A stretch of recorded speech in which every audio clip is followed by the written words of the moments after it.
টাকা চেয়ে ভারতীয় দলের তারকা ক্রিকেটার রিঙ্কু সিংকে হুমকি ডি কোম্পানির। দাউদ গ্যাংয়ের পক্ষ থেকে ৫ কোটি টাকা চেয়ে ফোন রিঙ্কু সিংকে। ঘটনায় চাঞ্চল্য ছড়িয়েছে, গ্রেপ্তার করা হয়েছে দুজনকে। রিঙ্কু সিং সম্প্রতি এশিয়া কাপের সফর শেষে দেশে ফিরেছেন। ফাইনালে তাঁর ব্যাট থেকেই জয়সূচক রান এসেছিল, কিন্তু সেই রিঙ্কু সিংকেই দাউদ গ্যাংয়ের হুমকি জানিয়ে চাঞ্চল্য ছড়িয়েছে। রিঙ্কু সিংকে হুমকি দেওয়ার অভিযোগে পুলিশ যে দুজনকে গ্রেপ্তার করেছে তাদের মধ্যে একজন হুমকি দেওয়ার কথা স্বীকারও করেছে। ঘটনাটি সাম্প্রতিক সময়ের নয়, কয়েক মাস আগে এই ঘটনা ঘটে।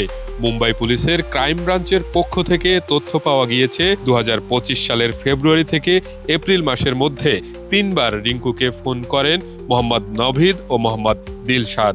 রিঙ্কু সিং এর প্রমোশনাল টিমের কাছে যায় সেই ফোন।